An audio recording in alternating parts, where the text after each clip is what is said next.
Hey guys, tonight we journey back thousands of years to the banks of the Nile, to a civilization known for pyramids, pharaohs and gods that watched your every move. But behind the gold masks and grand temples lies a much harsher reality. Today we're asking, what would really happen if you lived just one day in ancient Egypt?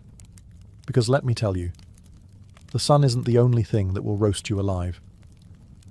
So before you get comfortable, take a moment to like the video and subscribe, but only if you genuinely enjoy what I do here, and let me know in the comments where you're tuning in from and what time it is for you. It's always fascinating to see who's joining us from around the world. Now, dim the lights, maybe turn on a fan for that soft background hum, and let's ease into tonight's journey together. Welcome to ancient Egypt, land of pyramids, gods, and relentless ultraviolet violence.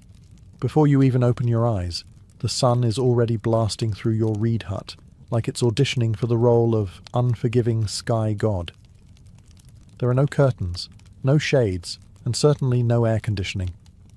Just the raw, unforgiving heat of the desert, baking everything, including you, by breakfast. You're lying on a straw mat with a linen sheet that's more suggestion than protection.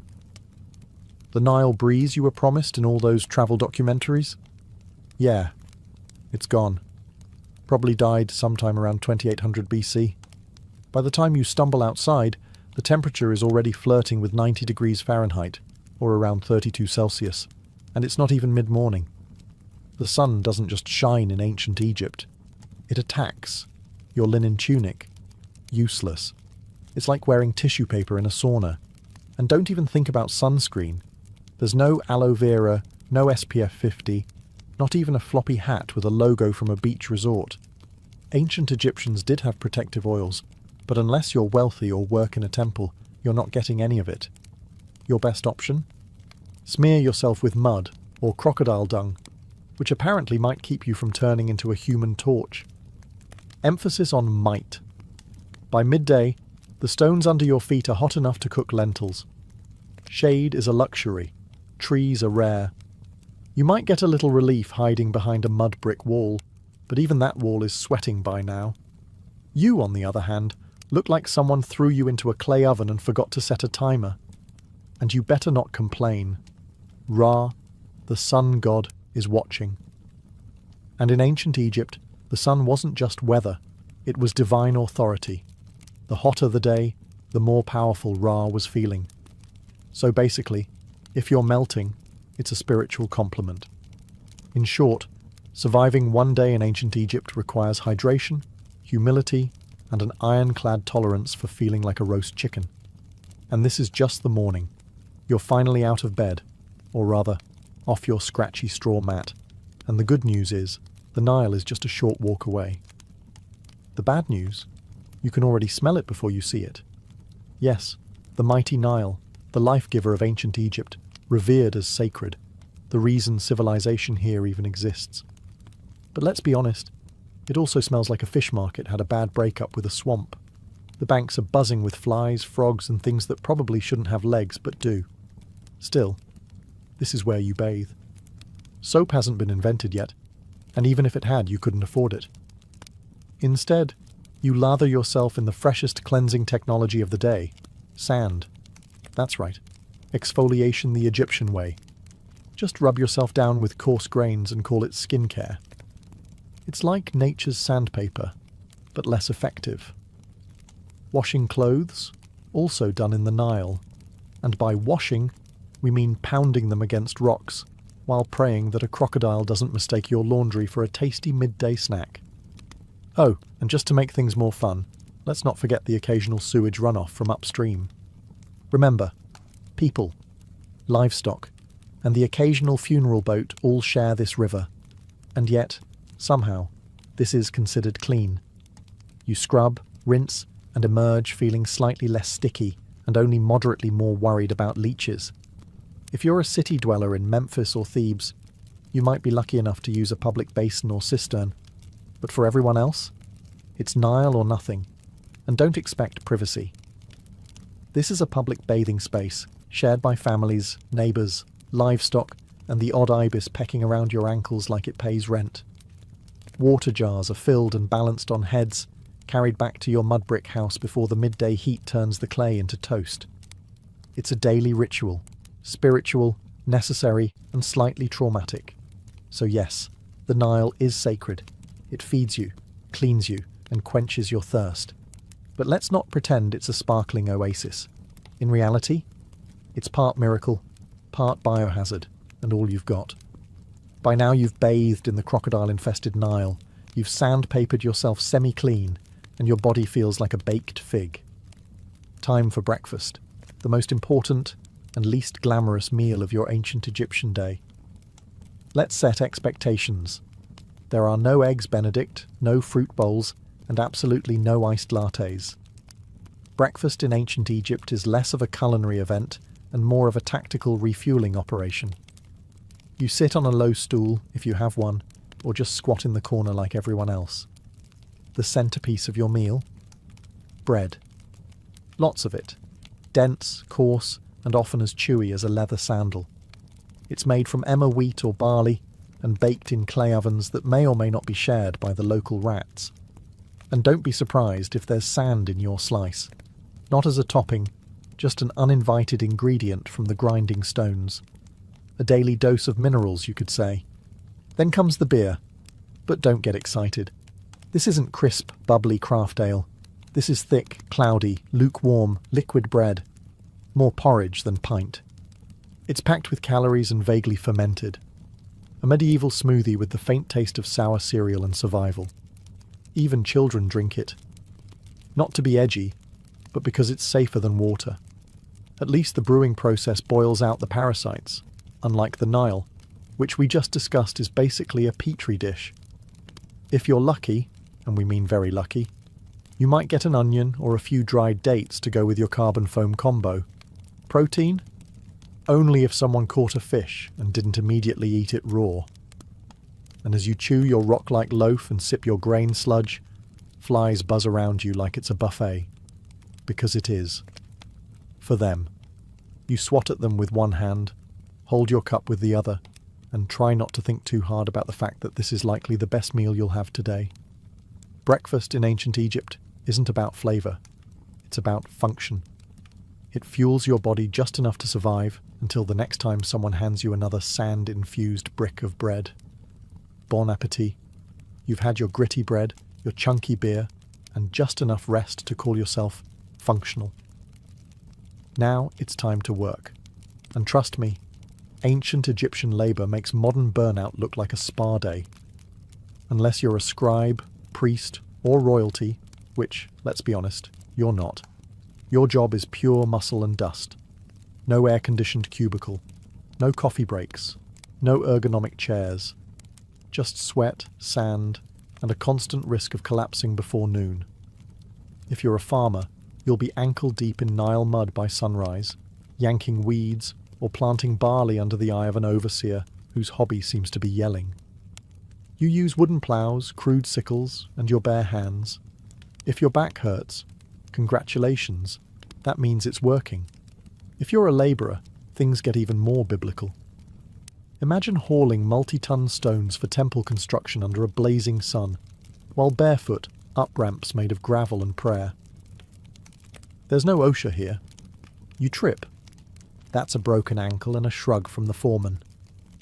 Working on tombs? That's another level of grind. You're hammering limestone, chiselling out burial chambers for people who'll get to rest longer than you ever will. And if you mess up a pharaoh's tomb, let's just say job security might involve a sealed chamber and a curse. And if you're a woman, you're not off the hook. Domestic work is also physical labour. Grinding grain, hauling water, weaving linen, caring for kids, and still helping in the fields. Your break is when the baby naps. For 7 minutes. While you prepare dinner. You eat on the go. You wipe sweat with your tunic. You keep moving, because slowing down means falling behind. And falling behind means someone else gets your grain quota and you get the blame. There's no clocking out. The sun is your supervisor. When it finally sinks behind the horizon, you crawl home, half alive, dust-caked, and dreaming of softer sandals and a less aggressive sun god. Work in ancient Egypt isn't just hard, it's endless. It's a full-body commitment to survival, day after day, until your body gives out or your overseer decides you're not worth feeding. And that's not even the worst of it. After sweating your soul out in the fields or quarry, you might be tempted to grumble. Maybe something small. A little, "this job stinks," or "why am I doing this again?" Stop. Right there. Because in ancient Egypt, complaining isn't just frowned upon. It's potentially treason. Why? Because your boss isn't just a ruler. He's a literal god. The pharaoh isn't some guy who got elected or born into a lucky family. He's the human embodiment of Horus, son of Ra, chosen by the heavens to rule over Egypt and keep Ma'at, divine cosmic order, intact. In other words, if the river floods well this year, thank the pharaoh. If it doesn't, well, maybe you didn't pray hard enough. Questioning his authority isn't just rude, it's blasphemy. Speaking ill of him could land you a date with a whip, a set of shackles, or an early trip to the underworld with none of your favourite burial goods. You see his face everywhere, on statues, temple walls, coins, even bread moulds. His name is chanted in rituals. His image is painted larger than everyone else's in every mural. That's not artistic exaggeration. That's law. And don't expect to ever see him. If you're a commoner, the closest you'll get is watching a golden bark float by during a religious festival. Blink, and he's gone. Back to a palace you'll never enter, surrounded by officials, guards, scribes, and enough gold to finance a small civilization. Which, fun fact, he basically does. If you're lucky enough to work on a royal project, say, a tomb, a temple, or a statue the size of a mountain, you serve with divine joy. At least, that's what the state says. You say it too, because pretending you're honoured to carve stone for 14 hours a day is safer than the alternative. And don't even think about rebellion. Pharaohs crush uprisings faster than you can say, dynasty. Just ask the last village that tried to withhold taxes. Oh wait, you can't. It no longer exists. So yes, the pharaoh is divine. And you're just lucky to be allowed to sweat in his name. Now get back to work. If you thought surviving under the sun was hard, just wait until you realise that in ancient Egypt, sand is your roommate, co-worker, seasoning, and mortal enemy. It's everywhere. In your clothes, in your bed, in your food. There is no escaping it. You could be working, praying, sleeping, or minding your own business in the market. And suddenly, a gust of hot wind sweeps by and turns your face into a grainy exfoliation experiment you didn't ask for. Let's start with the clothes. You wear linen. It's light, breathable, and about as effective at keeping sand out as a screen door is at holding back soup. It slides down your tunic, clings to your skin, and somehow finds its way into places you didn't know had creases. Eating? Good luck. Every loaf of bread is basically a sand trap. Since flour was ground between stone slabs, little bits of grit made their way into the dough. Egyptians didn't just eat their wheat. They ate their millstones too. It's why ancient dental remains are often worn flat like river rocks. Imagine chewing your breakfast while also filing your molars. Daily. And if you thought your house was a sand-free zone, think again. Your mud brick home has gaps, crevices, and windows with no glass. Perfect portals for wind-blown sand. Your floors are covered. Your cooking pots are full. Your bed is basically a sandpit disguised as furniture. Shoes? Optional at best. Most Egyptians walked barefoot, meaning you're always one step away from turning your feet into battered leather sandals. If you do have footwear, it's usually a basic pair of sandals made from reeds. Fashionable? Perhaps. Protective? Not remotely. Then there are sandstorms. Egypt's version of a slap from the gods. Sudden, swirling, blinding. One moment you're talking to a friend, the next you're spitting dust and feeling like someone dumped an entire beach into your eye sockets. Visibility drops to zero, and everyone around you turns into vaguely coughing silhouettes. In short, sand is the roommate who never leaves, the spice in every meal, and the silent enemy of your eyes, lungs, and dignity. It's not just the backdrop of your life, it's part of your body now. And no, you can't wash it off. You already tried. In the Nile, which is probably full of more sand. In ancient Egypt, religion isn't just a weekend activity. It's the operating system for everything. Your job, your diet, your hygiene routine, your bedtime rituals, all dictated by gods who seem to have very specific opinions. First, understand this. The gods are everywhere. Your town has temples to a dozen different deities, each responsible for some vital function. There's Ra, who pilots the sun across the sky like it's a divine Uber. Thoth, the ibis-headed god of wisdom, is in charge of scribes and moon calendars. Sobek, part crocodile, part nightmare fuel, guards the Nile. And Bastet, the cat goddess, basically runs public relations. Forget personal freedom. Your daily routine revolves around pleasing them. Wake up, thank Ra, spill some beer, apologize to Hathor, stub your toe, curse quietly, or risk attracting a spirit with a grudge. Before meals, you offer a bit of food to the gods. Before bed, you pray that Set, god of chaos, doesn't toss your house into existential disarray overnight. Even funerals are multi-day affairs where the deceased must pass tests, avoid demons, and prove they were morally decent, or risk eternal erasure. Speaking of the afterlife, ancient Egyptians took it very seriously. You don't just die and move on. You must pass a judgment process involving your heart being weighed against a feather of truth. If your heart's heavier, because of lies, cruelty, or maybe stealing someone's goat, you're eaten by Amit, a creature with the head of a crocodile, the body of a lion, and the legs of your worst nightmare. So yes, even in death, you're still on probation. But here's the twist. This complex belief system isn't depressing. It's comforting. Egyptians believed life was part of a cosmic balance, and if you followed the rituals and upheld Ma'at, the principle of truth and order, you had a chance at a peaceful eternity, complete with food, family, and maybe a boat. Of course, the richer you were, the more gods seemed to notice you. Temples were massive, priests were powerful, and peasants? Well, they just hoped the gods were feeling generous that day. Because in ancient Egypt, faith isn't optional. It's your job description, your insurance plan, and your travel itinerary for the next life. So, you've stepped on something sharp, got bit by something weird, or caught something contagious, which in ancient Egypt is basically Tuesday. Time to seek medical care. Just don't expect a waiting room or a sterile environment. You're about to be healed with a combination of spells, herbs, and sheer optimism. First, you'll be taken to a doctor.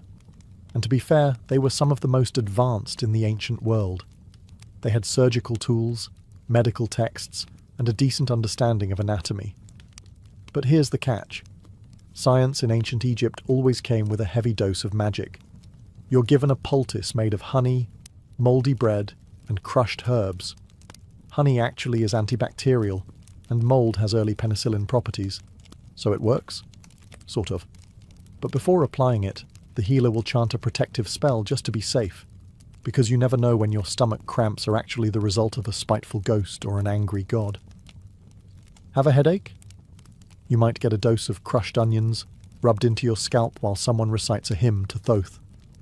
Got a cough? Let's smear cow dung mixed with dates on your chest and see what happens.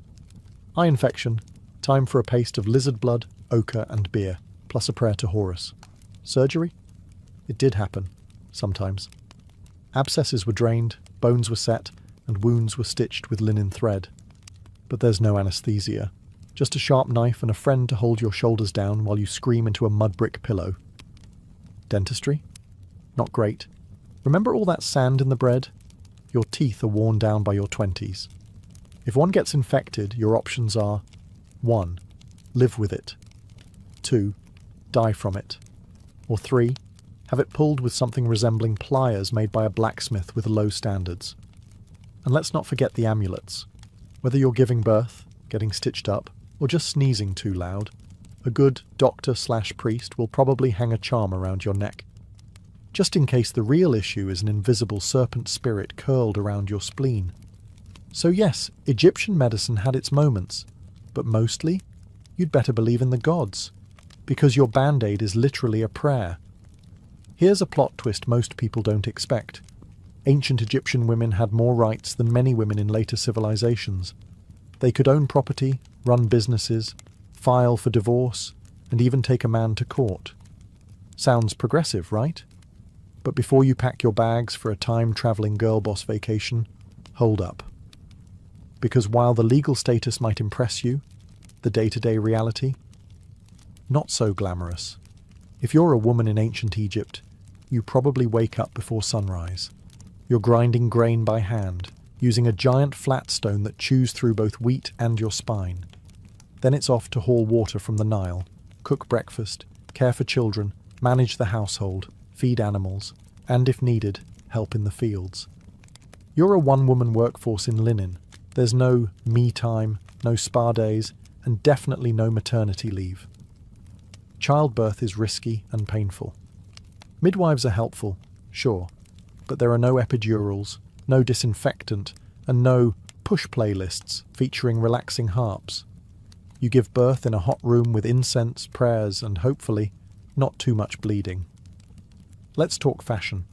Linen dresses are light and breathable, but there's no underwear and no shoes. The sun scorches your skin, the sand grinds into everything, and the bugs think you're an all-you-can-eat buffet. Want makeup? Great. Egyptian women did wear cosmetics, but it's lead-based and applied with sticks that look suspiciously like toothpicks. Now, if you're lucky enough to be born into a wealthy family, things are better. You might read, write, manage estate accounts, or become a priestess. If you're born royal, you could even become pharaoh, like Hatshepsut or Cleopatra, who ruled with brilliance and terrifying eyeliner. But if you're poor, your status may be legal, but your reality is physical. You work, sweat, bend, carry, birth, bury, and pray. You're not chained by law, but by survival. Still, Egyptian women had agency, and that mattered. They could speak in court, keep their inheritance, and didn't become property when they married. Compared to many ancient societies, that's huge. So yes, Egyptian women had rights, but comfort? That's reserved for statues and goddesses, not the woman elbow-deep in dough while swatting flies off a toddler. You made it through another grueling day in ancient Egypt. You ate your gritty bread, hauled your buckets, avoided divine wrath, and maybe even dodged a sandstorm. Time to relax, right? Wrong. Because in ancient Egypt, your real test begins after you die. Death isn't the end. It's just the beginning of an incredibly bureaucratic, multi-phase journey through the underworld. And if you thought the labor overseer was strict, wait until you meet the gods of judgment. First, your soul takes a trip to the Hall of Ma'at. Here, before a tribunal of 42 deities, you must proclaim your innocence in what's basically the oldest legal deposition in history. You say things like, "I did not steal. I did not lie. I did not covet my neighbour's donkey," all while hoping the gods buy it. Then comes the heart test, literally. Your heart, believed to be the seat of the soul, is placed on a scale opposite the feather of Ma'at, the symbol of truth, justice, and balance. If your heart is heavier than the feather, well, that means you've lived a wicked life. Enter Amit, part lion, part crocodile, part hippo, all terrifying. She doesn't arrest you, she doesn't fine you. She eats your soul, destroying it forever. No afterlife, no second chances, just eternal non-existence, which, in a culture obsessed with eternity, is the ultimate punishment.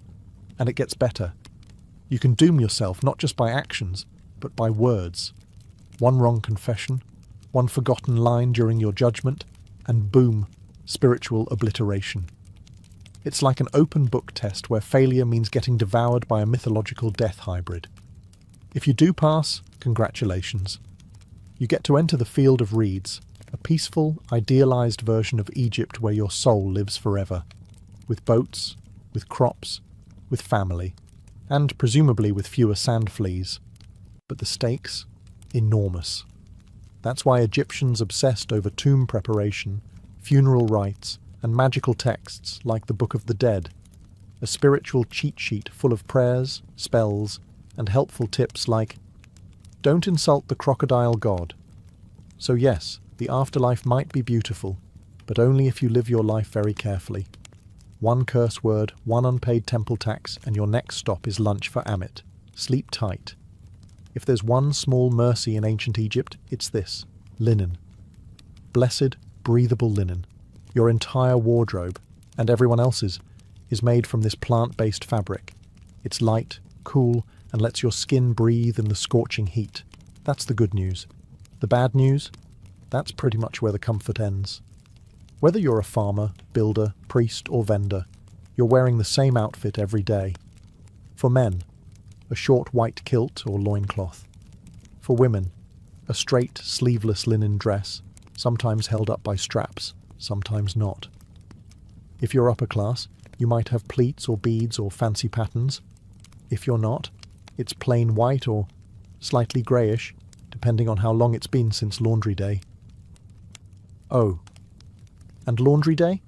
You're hand-scrubbing your clothes in the Nile while hoping a hippo doesn't emerge mid-rinse. Underwear? Optional. Footwear? Also optional. Most people go barefoot. Sandals made from woven reeds or leather are reserved for special occasions or temple priests. So unless you're royalty, expect to spend your days with hot sand between your toes and possibly a sharp rock in your heel. Accessories? Absolutely, but mostly functional. Amulets for protection, necklaces to show status, and eye makeup made from powdered coal, which wasn't just for fashion. It helped reduce glare from the sun and supposedly warded off infections. Yes, even eyeliner had a job in ancient Egypt. But no matter how well you dress, the bugs don't care. Flies, gnats, mosquitoes, they treat your airy outfit as an invitation. You're walking through the day swatting constantly, rubbing on perfumed oils, and praying that your linen doesn't stick to you like a wet curtain the moment the sun reaches full strength. And of course your outfit doesn't change with the seasons, because Egypt doesn't really have seasons, just hot and slightly less hot. So your linen ensemble is basically your year-round uniform, whether it's 110 degrees or a chilly 70-degree evening. So yes, Egyptian clothing was light, elegant, and far more comfortable than what Romans would wear later. But don't let the breezy outfits fool you, because no matter how floaty your tunic feels, your life is still heavy with labour, heat, sand, and bugs that refuse to respect your personal space. You've survived another blistering Egyptian day, hauling bricks, dodging sandstorms, and praying your linen doesn't disintegrate mid-task. But in ancient Egypt, survival is always temporary, because no matter how tough you are, you probably won't live past 35. Let's break it down. If you make it past childhood, which is already an achievement considering infant mortality rates were sky high, you're thrust straight into adulthood by age 13. Marriage, work, and child rearing all start early, because honestly, you're running out of time. You might die from heat stroke, or an infected cut, or childbirth, or crocodiles, or scorpion stings, or bad bread. And forget antibiotics. If you get a fever, the best treatment is honey, herbs, and hoping the gods don't have other plans for your soul. But here's the twist. Egyptians weren't scared of death. They planned for it. In fact, they planned for it better than most people plan for retirement today. If you're rich, you commission a tomb, the ancient version of a 5-star eternity suite. You start saving up grave goods, jewellery, food offerings, perfumes, statues, even tiny servant dolls called shabtais to do your chores in the afterlife. Think of them as spiritual interns who work while you nap forever. Your body is embalmed, wrapped in linen, stuffed with natron, natural salt, and tucked neatly into a painted sarcophagus. You're buried with a copy of the Book of the Dead, which is less about doom and more like a mystical travel guide, complete with passwords for the afterlife, spells to confuse demons, and instructions for not getting eaten by soul-devouring monsters. If you're poor, well, your tomb is likely a shallow pit in the sand. Your body is wrapped in whatever fabric your family can spare, maybe a pot or two placed nearby, and then covered with earth. No murals, no golden mask, just you and the wind. But even the poorest Egyptians held on to the dream of the afterlife, a peaceful, fertile paradise called the Field of Reeds, where you farm without sweat, eat without hunger, and sail the Nile forever under gentle sunlight. So yes, you'll probably die young in ancient Egypt. But if you lived well, prayed right, and didn't insult too many jackal-headed gods, you just might spend eternity in style. You've finally made it to the afterlife. Or at least, into the tomb. You've been embalmed, wrapped, blessed, and buried. Time to rest in peace, right? Well, not exactly. Because in ancient Egypt, even the dead get robbed. Let's start with a simple truth. Tombs are full of expensive stuff. Gold amulets, jewellery, perfumed oils, carved statues, chests full of linens, and, for pharaohs, literal boatloads of treasure. All intended to be taken into the afterlife. But treasure in a tomb is basically an open invitation for someone with a chisel and bad intentions. Tomb robbery was so common that it became a full-time problem. Pharaohs tried to fight it by hiding their tombs deep in cliffs, locking them behind trapdoors, and scrawling terrifying curses on the walls. Things like, "May a crocodile devour your soul," or "May your limbs be twisted forever by a serpent made of fire." Spoiler, the curses didn't work. Grave robbers came anyway, at night in secret, with inside knowledge. Sometimes they were locals, sometimes they were corrupt workers who helped build the tombs. In some cases, even priests and guards were in on it. And the punishment for getting caught? Severe. Think public beatings, mutilation, exile, or death. But considering how valuable tomb goods were, especially gold and rare incense, the risk often seemed worth it. After all, the dead don't fight back. But it's not just the wealthy who got robbed. Even commoners' graves were disturbed. Poorer Egyptians might have been buried with a small pot of beer or a loaf of bread for the afterlife. That was still worth stealing. Food was scarce, tools were valuable, and linen was currency. The irony? Tomb robbing wasn't just about greed. Sometimes it was about survival. Egypt went through famines, political collapse, and invasions. A hungry worker might break into a tomb not for treasure, but for food. And when your children are starving, a few funeral offerings look less like sacred objects and more like dinner. So in ancient Egypt, you're not safe just because you're dead. Your tomb can be looted, your name erased, and your mummy unwrapped by some desperate soul with a pickaxe and poor moral judgment. Rest in peace, only if no one knows where you're buried. We've all seen them, those majestic, mysterious carvings on the walls of temples and tombs. Birds, eyes, snakes, lotus flowers, men walking sideways like they're on a fashion runway. Ancient Egyptian hieroglyphs, visually stunning and insanely difficult to learn. Sure, they look cool, but try reading them. Hieroglyphs weren't just decorative art. They were a full-blown writing system with over 700 characters, and growing. Some symbols represent entire words, others are sounds, and many are determinatives, which clarify meaning. Because, writing the word star with an actual star symbol might be too straightforward. And don't expect spaces or punctuation. Ancient Egyptian writing was basically one long, beautiful riddle, with artistic flair, 0 vowels, and a deep need for context. Oh, and it can be written left to right to left, or top to bottom, depending on what the scribe felt like that day. The trick? Look at which way the birds or people are facing. That's your reading direction. If they're facing right, read right. Facing left, read left. And if they're upside down, good luck. Learning to write hieroglyphs wasn't for commoners. Literacy was rare. Maybe 1% of the population could actually read and write. If you wanted in, you had to become a scribe, which meant years of intense education, starting as a child. You'd memorize hundreds of symbols, copy endless scrolls, and practice so much that your hand probably curled into a claw by age 15. But the payoff?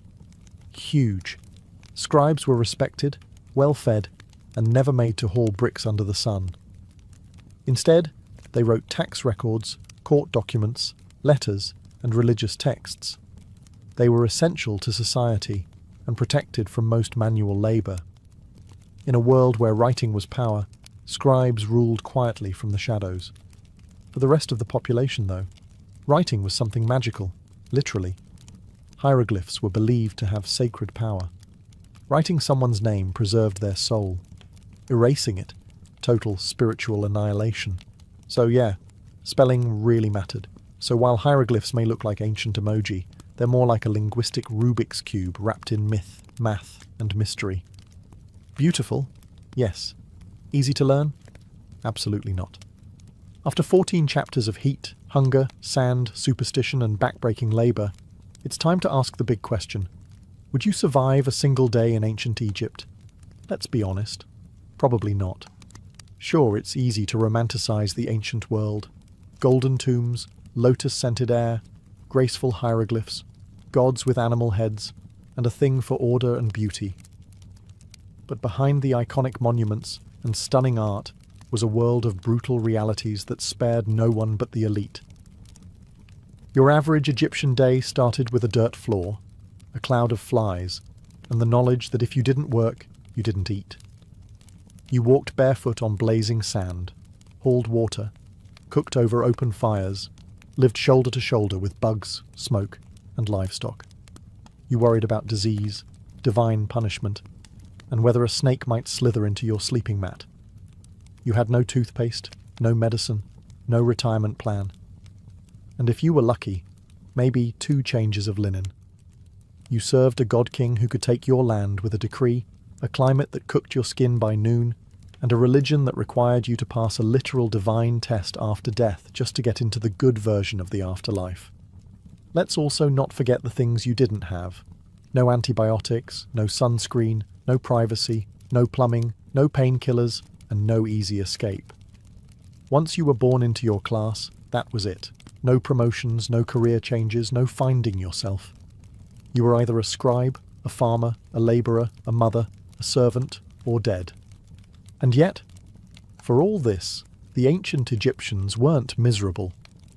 They believed deeply in their gods, their purpose, and the beauty of life. They loved music, dance, food, family, and festivals. They joked, they painted.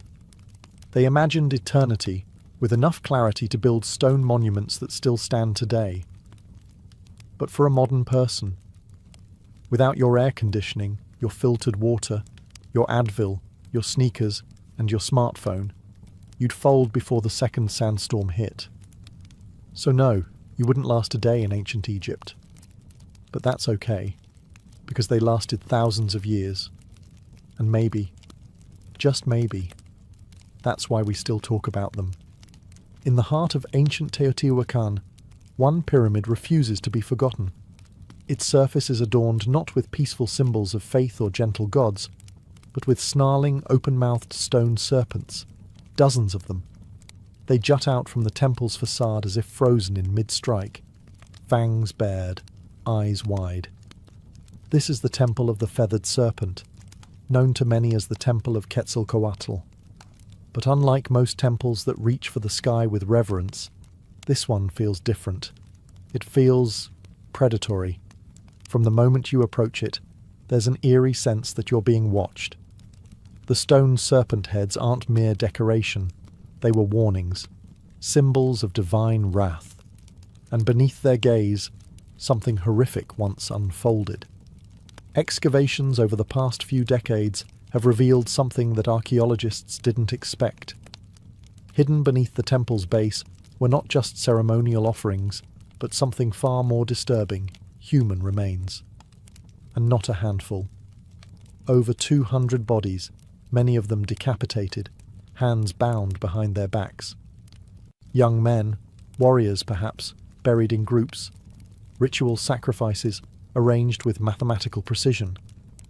Some were buried with obsidian knives at their sides, others with necklaces made of human teeth, or jewellery crafted from jawbones.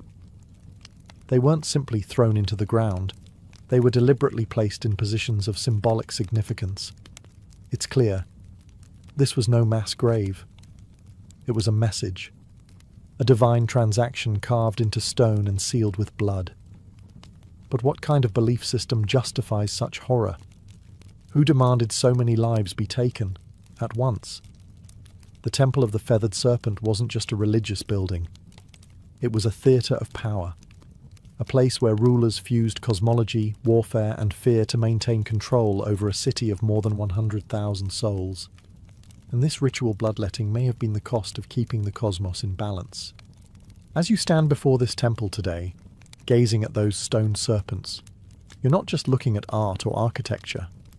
You're looking into the eyes of a civilization that believed the gods needed blood, and that they had every right to deliver it. But who were these people? Who commanded such violence and vanished without a trace? The answer lies in the shadows of Teotihuacan. Before the mighty Aztec Empire, before the Maya carved their cosmic calendar into stone, there stood a city unlike any other in the ancient Americas, Teotihuacan. Its name, given by the later Aztecs, means the place where gods were born. And when you walk its immense avenue of the dead, flanked by pyramids that scrape the heavens, you start to understand why. At its height, around 100 to 250 CE, Teotihuacan was a sprawling metropolis of over 100,000 people, making it one of the largest cities in the world at the time, rivaling ancient Rome, Alexandria, and Chang'an in size and influence. It was a city meticulously planned. Wide boulevards, gridded streets, apartment compounds housing extended families, multi-story structures made from volcanic stone. And at the centre of it all, 3 massive pyramids. The Pyramid of the Moon, the Pyramid of the Sun, and the Temple of the Feathered Serpent. But here's what makes Teotihuacan different. No one knows who built it. Seriously. To this day, we don't know the name of the people who constructed this place. We don't even know what they called themselves.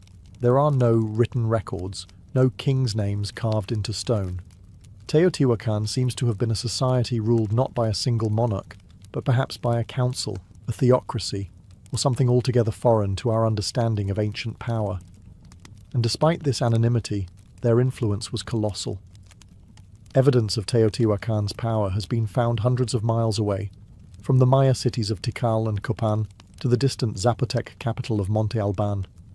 Obsidian blades, ceramic styles, murals, and even political meddling.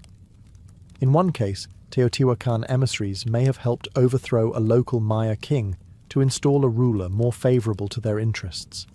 But how did they maintain such a vast network? How did a city with no known writing system command such authority across Mesoamerica? The answer may lie in how they combined cosmic ideology with statecraft. Their temples were more than places of worship. They were tools of control, aligning perfectly with astronomical events, serving as theatres of ritual sacrifice, and reminding every citizen and every visitor that Teotihuacan was no ordinary city. It was the axis of the world, a sacred engine that kept time, fate, and blood flowing in sync. And at the heart of it all stood the Temple of the Feathered Serpent.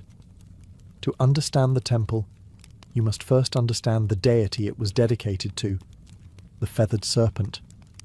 Known later by the Aztecs as Quetzalcoatl and to the Maya as Kukulkan, this figure is one of the most enigmatic gods in all of Mesoamerican mythology. But in Teotihuacan, centuries before the Aztecs rose to power, the Feathered Serpent was already a central, possibly supreme, divine force. But here's the paradox. What kind of god is both a serpent and a bird? Think about that. Serpents slither through the underworld. They shed their skin, symbolizing rebirth, duality, and death. Birds soar high in the sky, closer to the sun, representing freedom, divinity, and life-giving wind. To combine these two, earthbound and sky-dwelling, death and life, chaos and order, was to create something entirely cosmic, something terrifyingly powerful. The feathered serpent wasn't just a god, he was a bridge between worlds.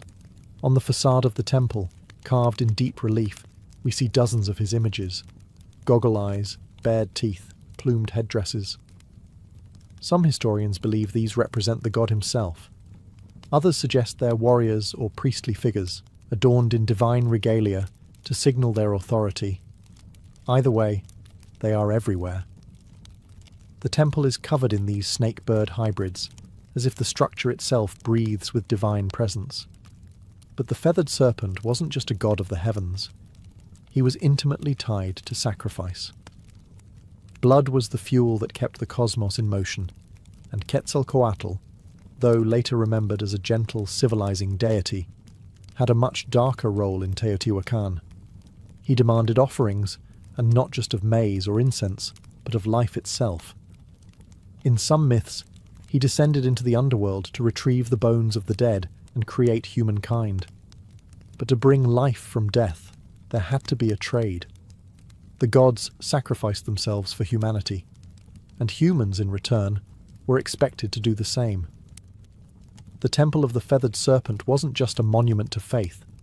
It was a cosmic engine, designed to link the sky, the earth, and the underworld through ritual. Every stone, every serpent head, every buried victim fed into that system.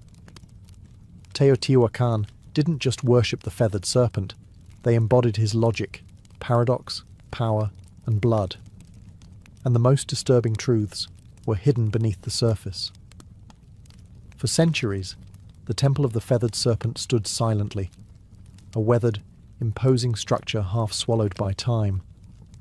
Locals whispered legends, scholars made guesses, but no one could have imagined what was buried beneath its layered stones until archaeologists broke through in the late 1980s and early 2000s. What they found wasn't just unexpected, it was unsettling. Hidden beneath the temple's foundations were a series of long-sealed chambers and pits, each filled with carefully arranged human remains. These weren't the messy results of war or disease. These were deliberate sacrifices, systematic, ritualistic, cold. The victims, numbering over 200, were young men, many between 15 and 25. Some wore necklaces made of human jawbones. Others had their hands tied behind their backs. A few were decapitated. Obsidian knives, sharp and black as night, were scattered nearby. The unmistakable tools of ritual slaughter. And this is where it gets darker. The arrangement of the bodies followed geometric and symbolic patterns. They weren't buried randomly. They were placed in quadrants, cardinal directions, possibly to mirror the cosmos. Even the number of bodies mattered. It wasn't just about death. It was about meaningful death. Offerings surrounded the victims: jaguar bones, serpents, exotic shells from the distant Gulf Coast, figurines, and obsidian blades that had never been used in battle. This wasn't punishment. It was a gift. These young men, most likely warriors, had been selected not to die in disgrace, but to die as part of something transcendent. To the Teotihuacanos, the very act of building a temple may have required human sacrifice. It was as if every stone had to be consecrated with blood, every layer raised only after an offering had been made. The deeper you dig, the more sacrifice you find. In one chamber, archaeologists discovered elaborate tunnels filled with mercury and mica, materials associated with the underworld. The floor glimmered like water. Was this a symbolic passage to the land of the dead? A mirror of the night sky? The more they excavated, the more it felt like the temple was not built on top of death, but constructed to encase it. The blood didn't stain the stone by accident. The stone was meant to hold the blood. And all of it was for the gods. Look closer at the Temple of the Feathered Serpent, and you'll notice something strange, something unnerving. It doesn't just sit on the landscape. It aligns with the universe. Teotihuacan wasn't built randomly. The entire city was laid out along precise cosmic axes. Its central avenue of the dead runs at a 5-degree angle off true north. Not a mistake, but a deliberate shift, possibly to align with the setting of the Pleiades star cluster or the sun on specific ritual dates. The Temple of the Feathered Serpent sits directly along this avenue, locking it into a grand celestial blueprint. But why? What were they trying to align with? Archaeologists and archaeoastronomers have debated this for decades. Some suggest the temple lines up with the equinox sunrise. Others argue it connects to Venus, the planet most sacred to Mesoamerican civilizations, often associated with war, sacrifice, and rebirth. When Venus rose or set, wars were declared, offerings made, and temples activated with ritual fire. Even the temple's dimensions seem intentional. The repetition of the number 7, the number of visible planetary bodies, appears in its step platforms. There's symmetry, rhythm, and a stunning understanding of both earthly math and cosmic cycles. And beneath the surface, more clues. In 2003, archaeologists uncovered a tunnel beneath the temple. Not a crude passage, but a deliberately constructed subterranean world. The walls were once covered in powdered pyrite, a shimmering mineral that would have reflected light like starlight. Combined with mercury pools and mica-lined walls, the tunnel seemed designed to replicate the cosmos itself. To walk through it would be like travelling through the Milky Way, a symbolic journey to the underworld, or perhaps to rebirth. Was this temple not just a place of sacrifice, but a cosmic machine? A portal that aligned earth, sky, and the spirit realm? Some scholars believe Teotihuacano saw time as circular, not linear. Every ritual, every building, every sacrifice wasn't a one-time event. It was part of an eternal cycle. Death leading to renewal, sacrifice fueling rebirth. The temple's alignments may have helped predict celestial movements, coordinate harvests, and more importantly, time when to offer blood. The Temple of the Feathered Serpent wasn't just looking at the stars. It was trying to speak to them. The Temple of the Feathered Serpent wasn't just a spiritual beacon, it was a political weapon.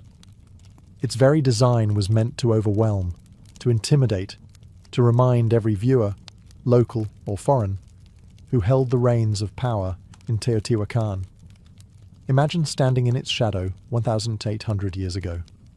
You, a visitor from a smaller city-state, would arrive at the Avenue of the Dead, already awestruck by the sheer scale of Teotihuacan. But when you reached the Temple of the Feathered Serpent, you'd freeze. The serpent heads stare at you, their fangs bared. Jaguar symbols growl from the stone. The plaza ahead once held massive gatherings, not just for celebration, but for public ritual. You might even witness a sacrifice. The ruling elite of Teotihuacan understood something crucial. Fear is power, and nothing stirs fear like divine wrath. By orchestrating ritual executions in broad daylight, surrounded by cosmic symbols and death imagery, they sent a clear message. The gods are with us, and we are not afraid to feed them. But this wasn't chaos.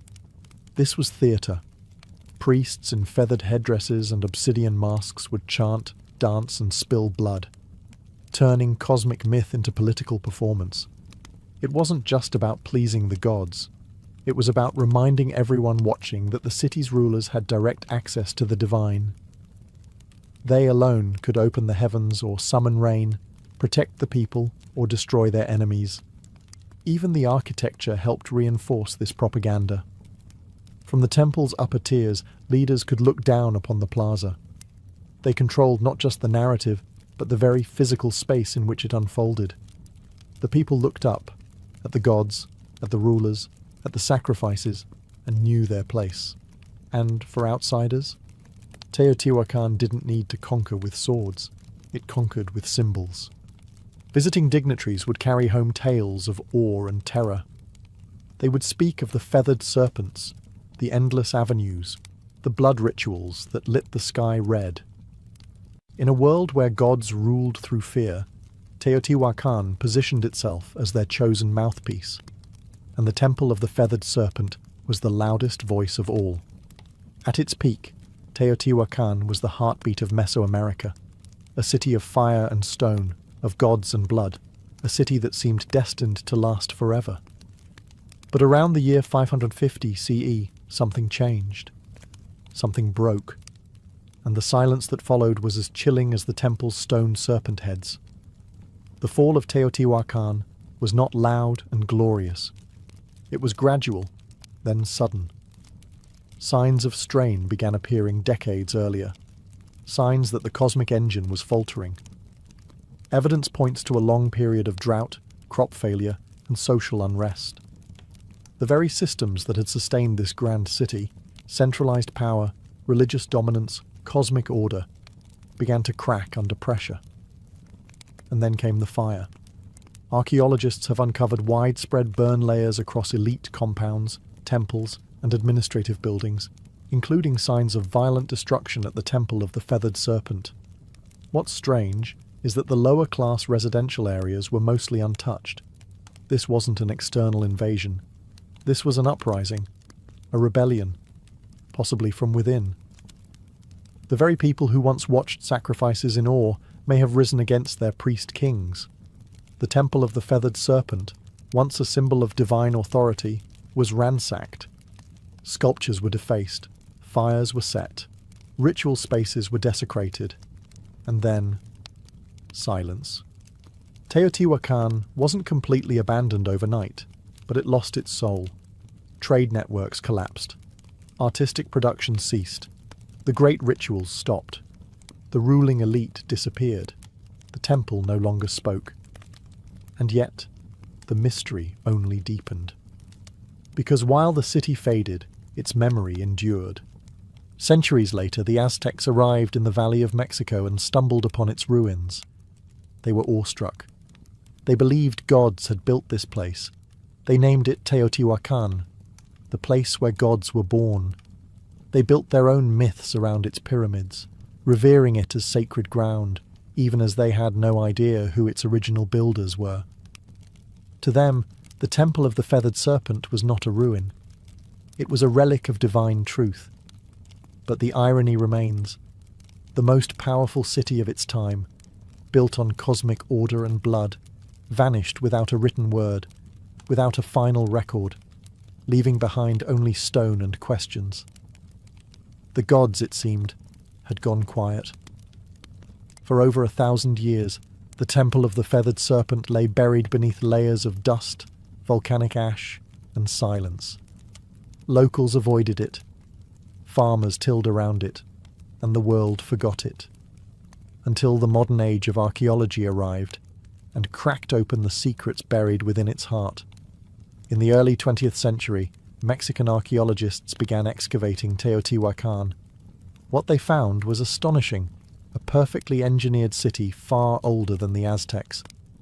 But it wasn't until the 1980s and 2000s that the temple itself began to yield its most intimate and most chilling revelations.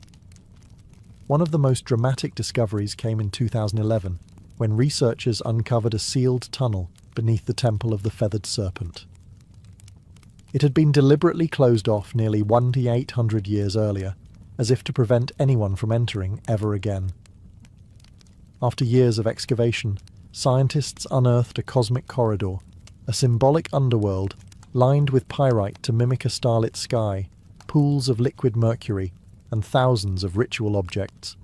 Jade statues, rubber balls, obsidian blades, and even carved wooden masks. It felt less like a tomb, and more like a message. Why would the ancient builders go to such lengths? What were they trying to preserve, or hide? Some experts believe the tunnel was used in initiation rituals. Others suggest it symbolized the creation of the world, a mythological womb where gods were born, where kings were made, where divine order was negotiated between humans and the cosmos. The mercury, once thought to be only toxic, may have represented water, or the fluid veil between worlds. And among all these glittering fragments was one persistent whisper. The feathered serpent still lingered, not just as a myth, but as a presence, in murals, in carvings, in the geometry of the temple itself. The serpent hadn't disappeared. It had coiled inward, deep into the bones of the city, waiting to be rediscovered. And with each excavation, each uncovered jawbone or golden ornament, we draw a little closer to its message. One carved not in language, but in stone, sacrifice, and shadow. Modern science has given us X-rays, drones, and ground-penetrating radar. But even with all our tools, one truth remains. The temple still keeps secrets. Today, the Temple of the Feathered Serpent stands as a haunting monument, not just to a civilization long gone, but to a way of thinking that merged power, cosmos, and death into one unbreakable system. Tourists snap photos. Children run past the stone serpent heads. But the ground beneath their feet is soaked in 1,000 untold stories and over 200 known human sacrifices. And still, the temple endures. Its legacy is not just architectural.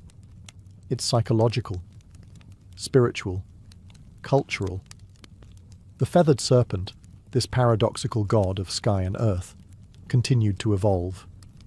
He would be adopted by the Toltecs, then reborn by the Aztecs as Quetzalcoatl, where his myth took on a gentler tone, the bringer of knowledge, the god who wept for humanity, the one who vowed to return.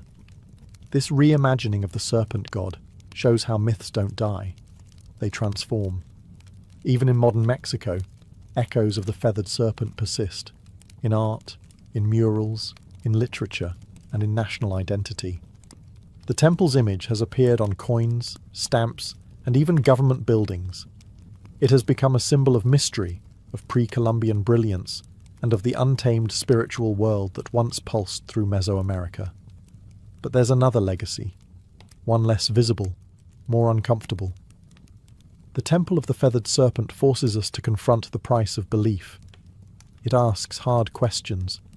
How far will humans go to feel connected to the divine? What happens when power and religion become indistinguishable?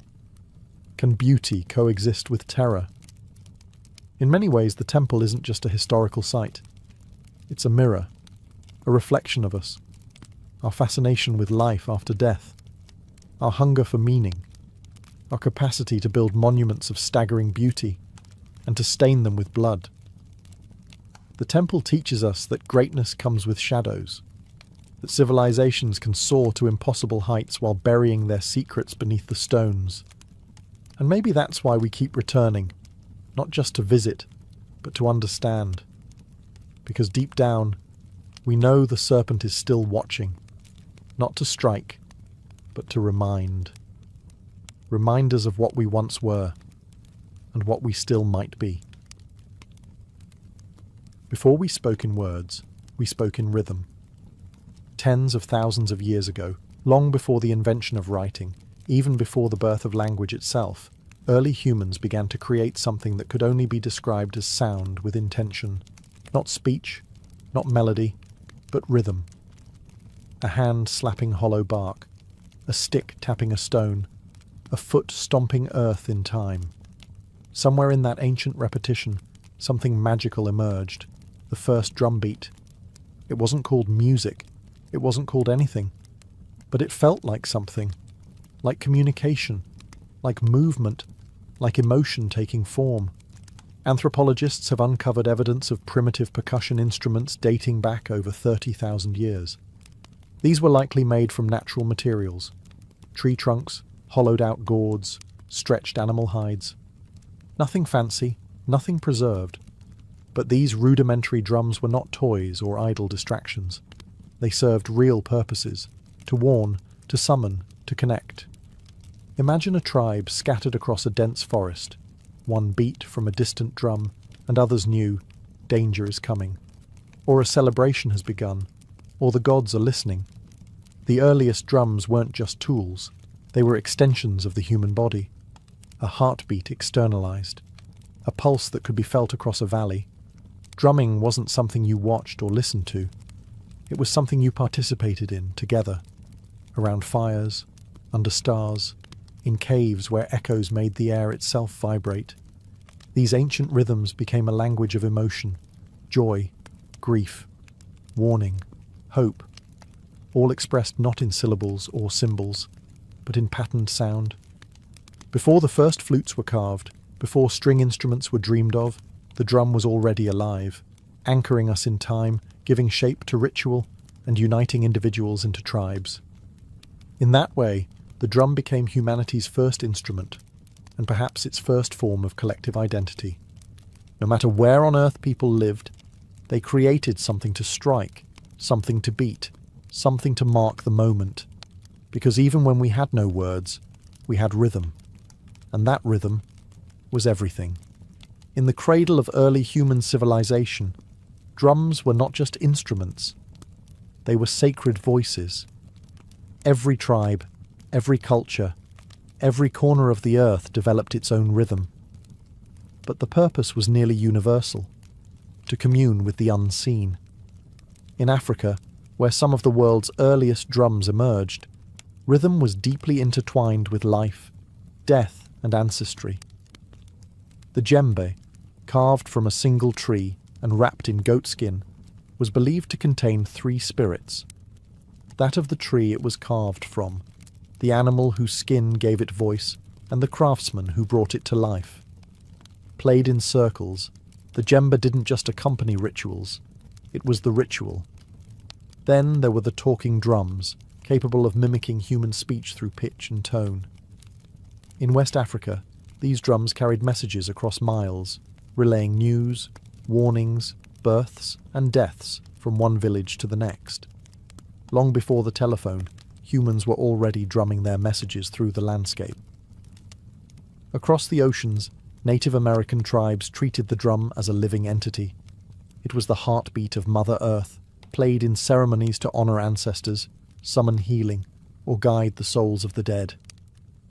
The large powwow drum, played by a circle of drummers, was both a musical and spiritual engine, a communal pulse that aligned humans with nature and spirit. In Australia, the Aboriginal people used clapsticks and percussive stomps in the sacred dreamtime, a mythic era of creation. In the Arctic, Inuit shamans struck frame drums to enter trance states, seeking visions or communicating with spirits during long, dark winters. These weren't performances. These were acts of survival, healing, storytelling, and connection. To drum was to remember. To drum was to belong. And always, it was communal. Drums brought people together into sacred circles, synchronizing hearts and intentions. No sheet music, no stage, just bodies moving, hands striking, souls stirring, all unified by rhythm. It didn't matter where on earth you stood. If you heard a drum in the distance, you knew. Something sacred was happening. Something that words alone could never express. From sacred circles to bloody battlefields, the drum has always spoken. Sometimes with comfort, and sometimes with command. As human societies evolved into kingdoms and empires, drums transformed into tools of domination, instruments of order, and weapons of fear. The earliest armies didn't have radios or megaphones. They had drums. In ancient China, massive drums called bo were struck to coordinate troops across vast terrains. With a single resonant boom, commanders could signal a charge, retreat, or flanking maneuver. These drums weren't just loud, they were strategic. Each rhythm meant something specific, and trained soldiers knew how to listen, even through the chaos of battle. In Mesopotamia, temple drums were used to announce rulers and summon the public. But in times of conflict, they echoed through city walls, terrifying enemies with a deep, relentless thunder. It wasn't just percussion, it was psychological warfare. When the Romans marched, they brought with them the tympanum, a frame drum used in processions and by cults like that of Cybele. Though not a battlefield instrument in the way horns and standards were, it carried symbolic power, a sound of empire, discipline, and order. But no army wielded drums quite like the Ottomans. Their meta bands, the world's first known military orchestras, unleashed an overwhelming storm of drums, cymbals, and horns before battles. The relentless pounding of curse, giant kettle drums, and davul, double-headed bass drums, struck terror into the hearts of enemy forces. Some European accounts describe soldiers freezing in panic before even seeing the Ottomans, paralysed by sound. Drums also enforced power off the battlefield. In royal courts across Asia, Africa, and Europe, drum ensembles announced arrivals, marked coronations, and underscored political rituals. To beat a drum was to declare, "Power is present." Even enslaved people in the Americas used drums as tools of resistance. On plantations, rhythmic communication kept culture alive and helped orchestrate secret rebellions. The drum, even under oppression, refused to be silenced. So whether it signaled divine right, military discipline, or raw fear, the drum has always carried a message. This is who rules. This is who marches. And this is the rhythm of power. As civilizations branched out across continents, so too did their rhythms, evolving in form, purpose, and philosophy. In the East, drums became tools of precision, spirituality, and ceremony. In the West, they leaned into military power and eventually orchestral grandeur. Two worlds, two paths, one heartbeat. In India, the drum became a sacred instrument of divine language. The tabla, with its crisp tones and fluid grace, was used in classical music and devotional performances, but it was more than accompaniment. It was conversation. Each stroke had a name, a meaning, a syllabic identity. Indian drumming wasn't just percussive. It was spoken poetry, trained over decades. The tabla player was not just a musician. He was a linguist of rhythm. In Japan, the taiko drum emerged as a ceremonial giant. Played in Shinto rituals, theatre and war, taiko required not just technical skill, but physical discipline. The drummers moved with martial precision, their stances grounded like warriors. In festivals, the booming taiko echoed through mountain valleys, believed to drive away evil spirits and call the gods down to earth. Meanwhile, in Indonesia, the kendang drum led the hypnotic flows of gamelan orchestras, guiding dancers and musicians in sacred temple ceremonies. These rhythms were layered, interlocked, and celestial, a sonic reflection of cosmic harmony. Across the world, in Europe, drums had a different story. They were largely utilitarian during the medieval period, signalling soldiers, marking time, enforcing discipline. It wasn't until the Renaissance and Baroque eras that drums began to enter formal music. Even then, they were kept in the background, timpani thundering beneath royal fanfare or echoing in grand cathedrals. In this divergence, you see two philosophies. The East saw rhythm as art and spirit, something tied to breath, chant, and meditation. The West saw it as structure and force, a tool to rally, march, and measure. But both understood the drum's core power, to shape time, to dictate pace, to elevate ritual, to connect humans in ways that transcend language. East or West, sacred or strategic, the drum remained central. Always listening, always speaking. From mountaintop temples to jungle clearings, from desert fires to candlelit cathedrals, drums have always had a place where the human meets the divine. Long before organized religion took root, rhythm was already a sacred language, a way to pray, to summon, to transcend. In Africa, drums were not just instruments, they were spiritual beings. In Yoruba traditions, for example, the bata drum was used to communicate with the orishas, gods and ancestral spirits. Drummers weren't performers, they were priests. The rhythms they played were encoded prayers, inviting the gods to descend and dance among the living. Each pattern had a purpose, each beat a direction. In Hinduism, the drum appears even in the hands of gods. The deity Shiva, in his form as Nataraja, dances the cosmic dance of creation and destruction with a small hourglass-shaped drum in hand, the damaru.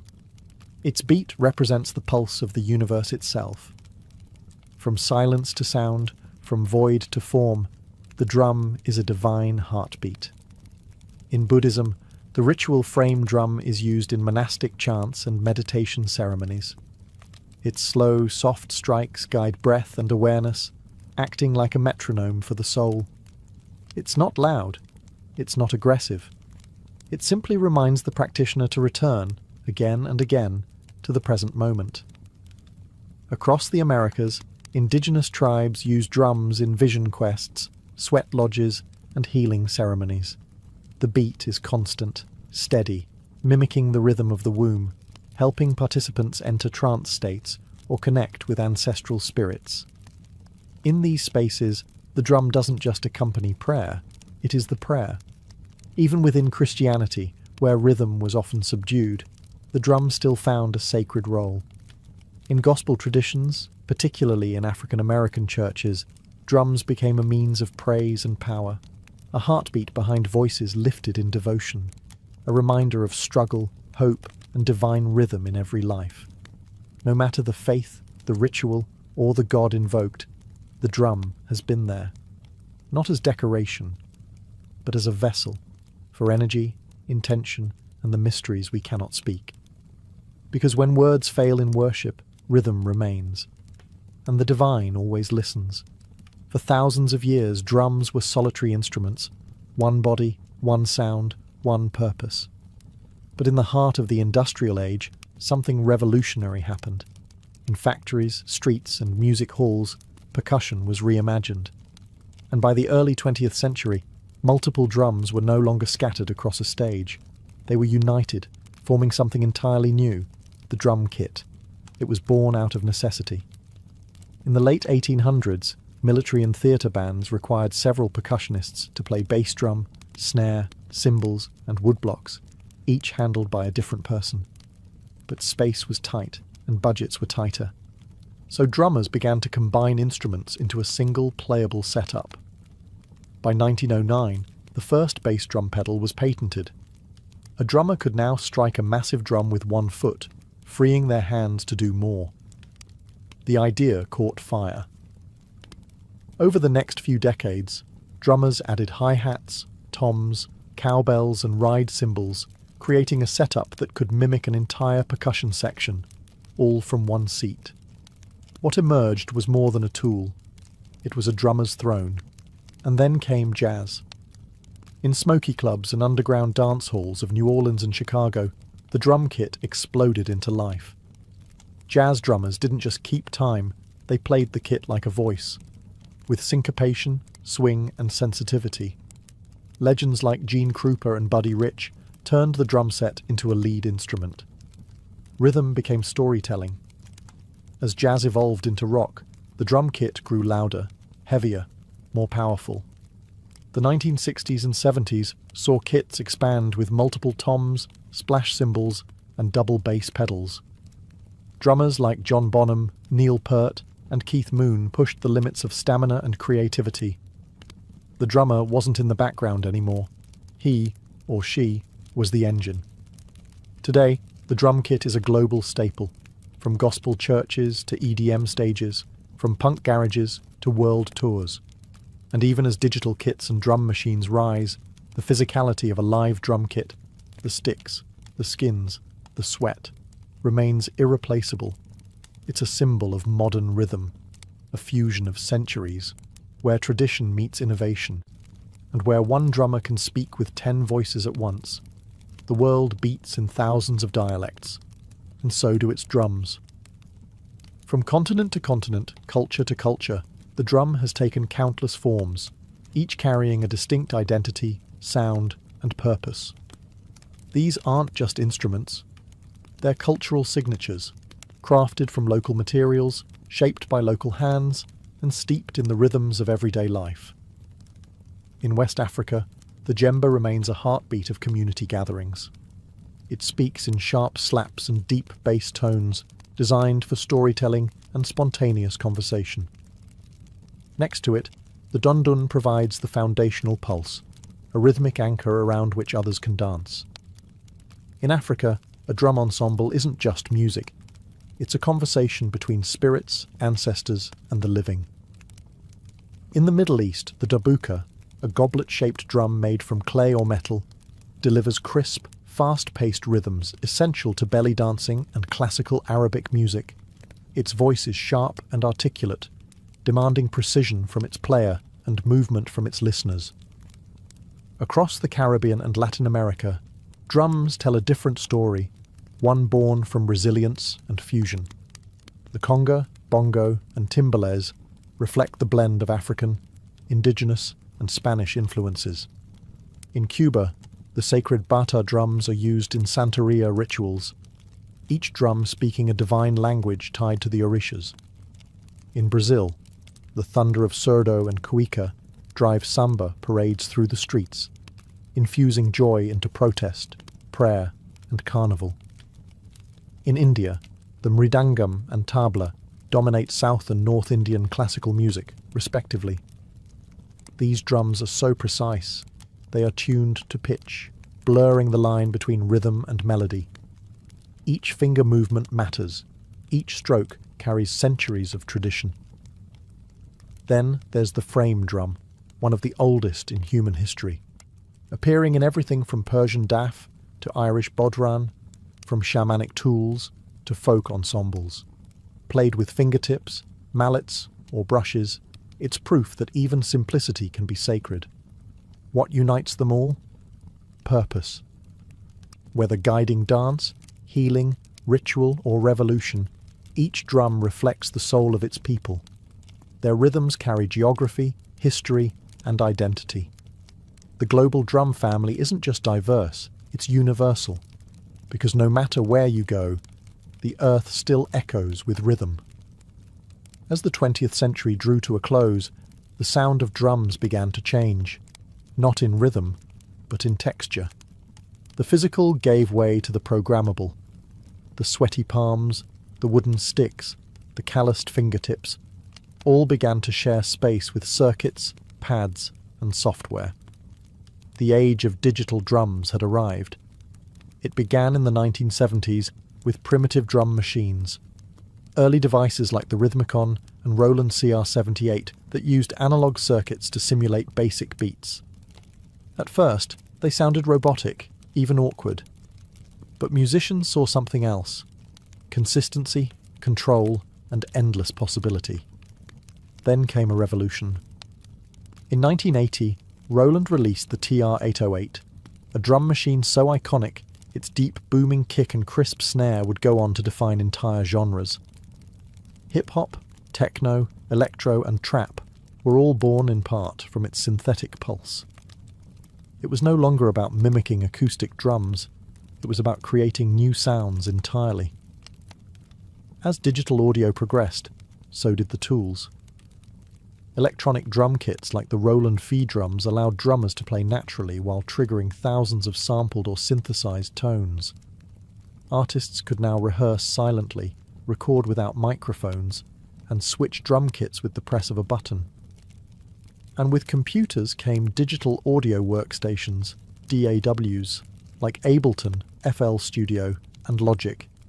Now, anyone with a laptop could build complex rhythms, layering kicks, snares, hi-hats, and sub-bass into vast sonic architectures. Finger drumming on MIDI pads became an art form of its own. Some feared this shift meant the death of traditional drumming, a replacement of human feel with cold precision. But that didn't happen. Instead, hybridity emerged. Acoustic drummers began integrating triggers and samples into their kits.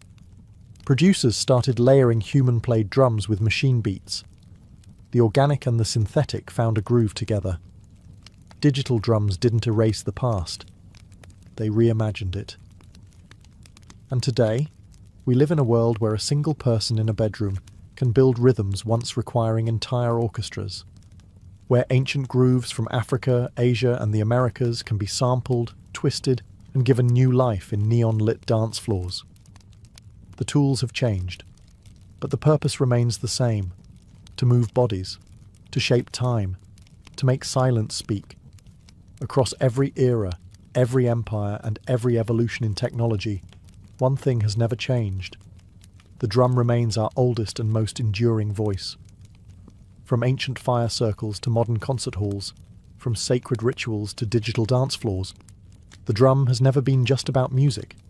It's about connection, to ourselves, to each other, to something bigger. It is the heartbeat we all share. Not metaphorically, literally. Because even before we're born, nestled in the womb, the first rhythm we ever hear is that of our mother's heart. Steady, safe, alive. And when life begins, we chase that rhythm forever. The drum has been our companion through joy and war, through worship and protest. It has marched beside kings and risen with rebels. It has echoed through temples and subway tunnels. It speaks in every language, because it is a language. One that bypasses thought and speaks directly to the body, the bones, the blood. In moments of grief, we drum to mourn. In moments of ecstasy, we drum to celebrate.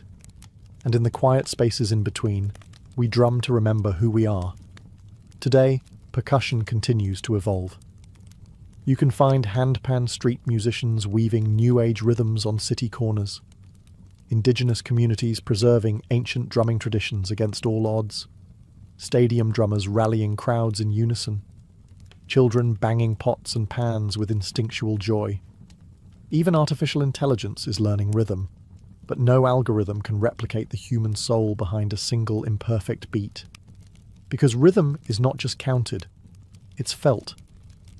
And maybe that's why the drum has outlived empires and trends. Because deep down, we all crave the anchor of time, the shared pulse that tells us we are here, together now. No matter how advanced our instruments become, or how virtual our experiences grow, there will always be something profoundly grounding about skin on skin, stick on hide, hand on wood, a beat, a breath, a beginning. The drum is not a relic of the past. It is a reminder that we were always meant to move in rhythm, to listen, to feel, to play. And as long as humanity endures, the drum will never be silent. Before Manhattan became a forest of glass and steel, it was an island of shadows, not cast by towers, but by church steeples and sloping rooftops. In the early 1800s, the skyline barely existed. The city clung to the southern tip of the island, a dense sprawl of brick townhouses, timber-framed shops, and dirt-packed roads. Buildings rarely climbed beyond 5 or 6 stories. Not because ambition was lacking, but because gravity had the final say. The taller the building, the more weight it carried, and with stone and brick, height came at a steep price. The walls had to be thicker at the bottom to support the upper levels, leaving less room inside and requiring enormous foundations. To build high was to build heavy, and heavy didn't make financial sense. So the city grew horizontally, spreading northward along a grid that had been planned in 1811, one of the boldest urban blueprints of its time. But underneath that grid, beneath the layers of cobblestone and soil, Manhattan held a secret weapon: bedrock. Deep, dense and unwavering, the granite spine that ran beneath the island would one day support some of the tallest structures in human history. But for now, it lay quiet, untouched, waiting. Life in early Manhattan was noisy but grounded. Commerce bustled in the harbour, ships lined the piers, and horses clattered through narrow streets.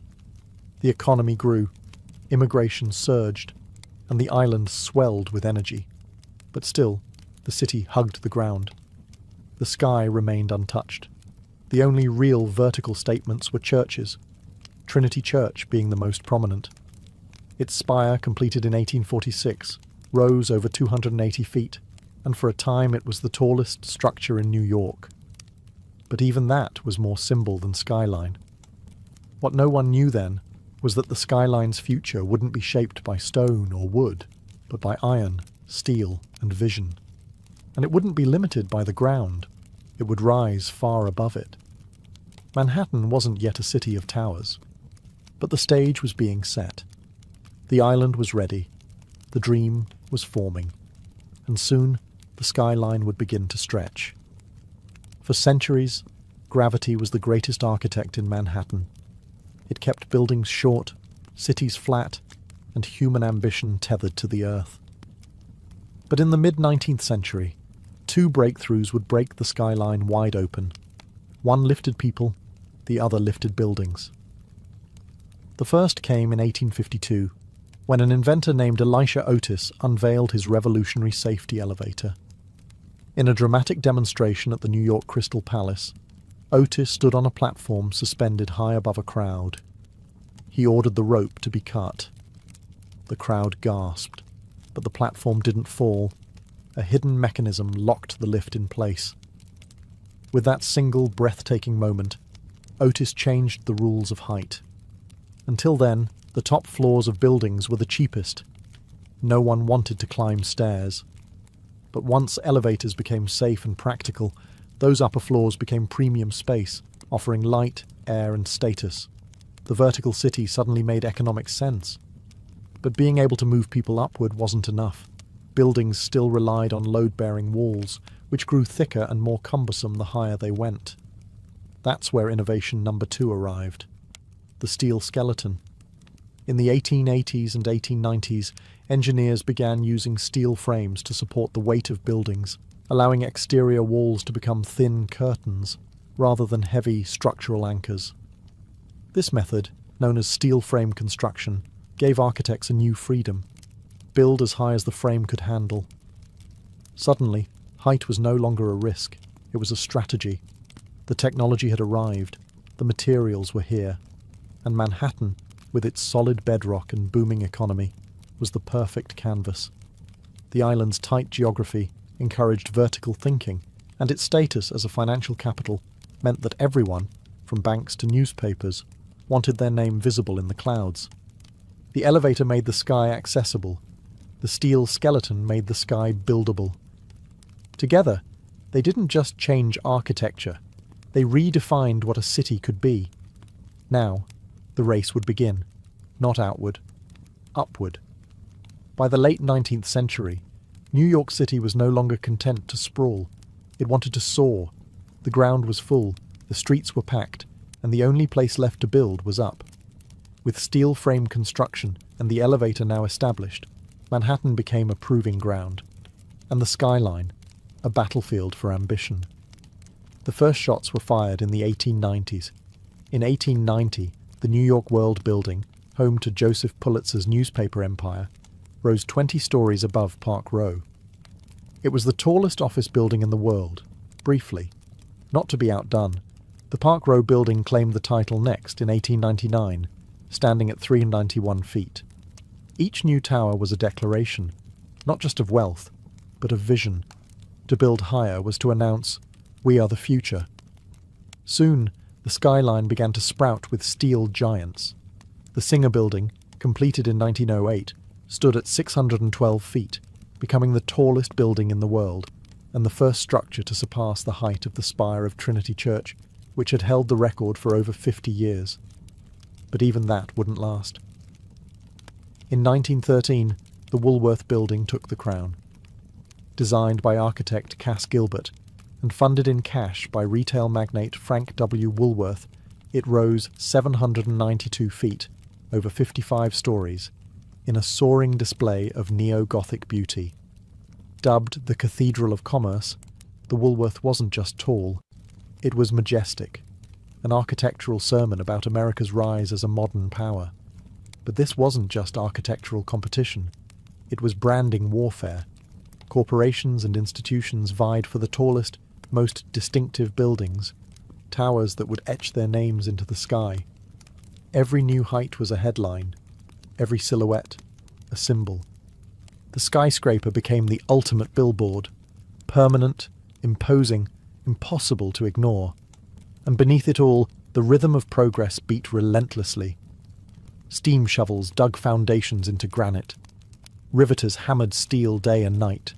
Immigrants and ironworkers balanced on beams hundreds of feet in the air with no harnesses, only grit and resolve. The skyline was no longer theoretical. It was real, and it was rising.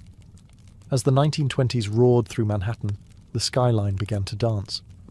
Not just climb. This was the era of Art Deco, a time when architecture wasn't only about height, but style. The Jazz Age poured elegance into steel and stone, and New York's buildings became icons of movement, light, and energy. The most dazzling of them all was the Chrysler Building. Completed in 1930, it stood 1,046 feet tall, briefly becoming the tallest building in the world. Commissioned by car magnate Walter Chrysler, the tower wasn't just a monument to corporate success. It was a symphony of design. Its stainless steel spire, built in secret and hoisted into place overnight, shimmered in the sun like a crown. Ornamental eagles, modelled after hood ornaments, jutted from the corners like guardians of the future.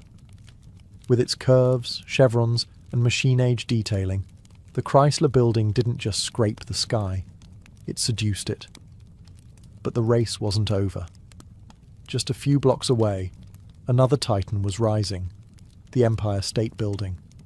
Completed in 1931 during the depths of the Great Depression, it soared to 1,250 feet, stealing the title from Chrysler and holding it for nearly 40 years. Built in just 410 days, with thousands of workers labouring through wind, snow, and steel dust, the Empire State wasn't just a building, it was a message. New York endures. While much of the country struggled, Manhattan pushed upward, and its buildings mirrored the era's dual identity, elegant but aggressive, optimistic yet competitive. The Art Deco style captured the contradictions of the time, geometric but graceful, modern but steeped in myth. Towers weren't just functional, they were sculpted, glowing at night like beacons of possibility. And yet, beneath all that glitter, there was purpose. These skyscrapers were built by barons and moguls who wanted more than profit. They wanted legacy. A permanent place in the skyline, and in history. By the end of the 1930s, Manhattan's silhouette had taken shape. The city was no longer just a capital of finance. It was a cathedral of ambition, a skyline that didn't whisper progress, it shouted it. After World War II, Manhattan's skyline entered a new phase, one less ornamental, more corporate. The elegance of Art Deco gave way to glass, steel, and straight lines. America was now a global superpower, and New York was the front office of that empire. The skyline adapted accordingly, not with decorative spires, but with monuments of efficiency. In 1952, the United Nations headquarters rose on the East River, a bold, boxy glass tower flanked by low marble wings. It marked a shift in tone, global, diplomatic, futuristic. It wasn't just a building, it was an architectural statement about international order in the atomic age, and it set the tone for what would follow. Next came the Lever House in 1952 and the Seagram Building in 1958, both defining examples of the international style. These towers, with their curtain walls of reflective glass and steel frames, were minimalist by design, free of decoration, stripped of sentiment. They didn't look like cathedrals or castles. They looked like machines, precise, modern, and ruthlessly practical. The Seagram Building, designed by Ludwig Mies van der Rohe, was especially influential. Its bronze-tinted glass, uniform grid, and open plaza introduced a new kind of urban presence, not to impress with flourishes, but to project order, discipline, and power. This was corporate architecture at its peak, cold, beautiful, and authoritative. As businesses boomed, so did the skyline. Midtown became the hub for America's major corporations, banks, media companies, law firms. These new skyscrapers didn't compete for beauty. They competed for square footage, for location, and for presence on the horizon. Gone were the soaring spires and gargoyles. In their place stood mirrored monoliths, anonymous giants that reflected not just the clouds, but the ambitions of Wall Street. And yet, in their silence and simplicity, these towers spoke volumes. They told the story of a country obsessed with growth, precision, and modernity. They defined the corporate era, shaping the look and feel of cities across the globe. But even amid all this glass and steel, one thing remained true. The skyline was still a symbol. Only now it whispered power, rather than shouted beauty. By the late 1960s, New York was already a vertical masterpiece, but it still had room to dream bigger. That dream took shape at the southern tip of Manhattan, where a pair of identical towers would soon alter the skyline forever. They were bold, controversial, and unlike anything the world had ever seen. They were the twin towers of the World Trade Center. Conceived as a hub for global commerce, the World Trade Center project was overseen by the Port Authority of New York and New Jersey. Architect Minoru Yamasaki designed the buildings with a radical minimalist approach. Vertical lines, aluminum cladding, no setbacks. Each tower would rise over 1,160 feet, dwarfing every building before them. The ambition wasn't just architectural, it was ideological, a statement of global connectivity, a new temple for capitalism. Construction began in 1966. To make room, an entire neighborhood, Radio Row, was raised. The foundations required a revolutionary technique known as the slurry wall, allowing engineers to build deep into the soft riverbed while holding back the Hudson. It was one of the most challenging engineering feats of its time. When completed in 1973, the Twin Towers weren't universally loved. Some critics called them sterile or boxy. Others mourned the loss of the ornate towers of the past. But to many, the towers were pure presence, bold, confident, and commanding. They didn't dance with the sky like the Chrysler. They didn't taper like the Empire State. They stood firm. Twin pillars of certainty and scale.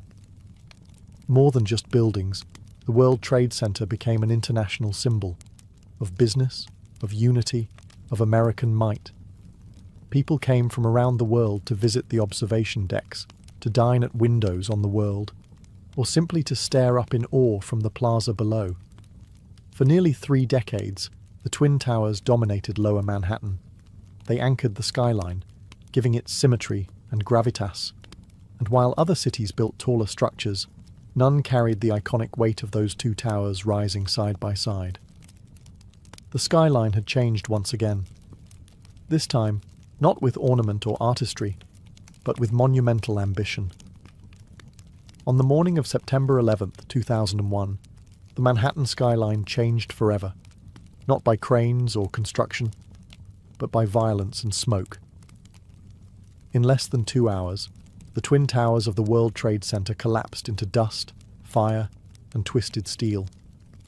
Thousands of lives were lost, and the 2 pillars that had once defined Lower Manhattan were gone. The attack wasn't just an assault on people or buildings. It was an assault on symbols, on what those towers stood for: commerce, modernity, freedom, ambition. For decades, the Twin Towers had defined the southern end of the island. Their clean, monolithic forms had become visual shorthand for New York itself. Now, that skyline was fractured. In the days and weeks that followed, Lower Manhattan became a wound, open, smouldering, raw. Where once there had been height and light, there was only absence. And that absence echoed. Photographs of the skyline looked hollow. The familiar silhouette was broken, and the space that had once pulsed with global energy became known as Ground Zero. For the first time in a century, Manhattan wasn't building up. It was mourning. The city grieved, but it also endured. Steelworkers, firefighters, police officers, and volunteers poured into the site, not to construct, but to recover. Rubble was cleared. Lives were honoured. Silence replaced the clang of iron. In a city always rushing forward, this was a forced pause. A long breath held in collective pain. But even in sorrow, New York did what it had always done. It looked up. Discussions about rebuilding were complicated, emotional, political. What should take the place of the towers? Should anything rise again? Could the skyline be restored without erasing the loss? For years, the hole in the ground remained, a reminder of what was and what was taken. It became sacred space. And yet, slowly, plans emerged. Designs were drafted, cranes returned, steel returned. Not to erase the tragedy, but to create something new beside it. But before anything was built, one truth stood clear. The skyline was no longer just a symbol of power or ambition. It had become a memorial, a silhouette shaped by both triumph and tragedy. And the story wasn't over. In the aftermath of devastation, a city known for speed, ambition, and movement paused. Not to surrender, but to reimagine. Rebuilding the Manhattan skyline after 9/11 wasn't just a matter of architecture, it was a matter of identity. What would rise in place of the Twin Towers? Could anything? The answers came slowly. In 2003, a design by architect Daniel Libeskind was selected for the new World Trade Center site. It wasn't just about height, it was about healing, memory, and renewal. The plan would blend commercial space with public memorials, parks, transportation, and light. It wasn't a return to what had been. It was a statement of what could be. At the heart of it all stood a new tower. One World Trade Center, originally called the Freedom Tower. Rising from the northwest corner of Ground Zero, it would become the tallest building in the Western Hemisphere at 1,776 feet, a number chosen to echo the year of America's independence. But this wasn't just about patriotism. It was about defiance, about reaching up, again, despite loss. Construction began in 2006, and in 2014, One World Trade Center opened its doors.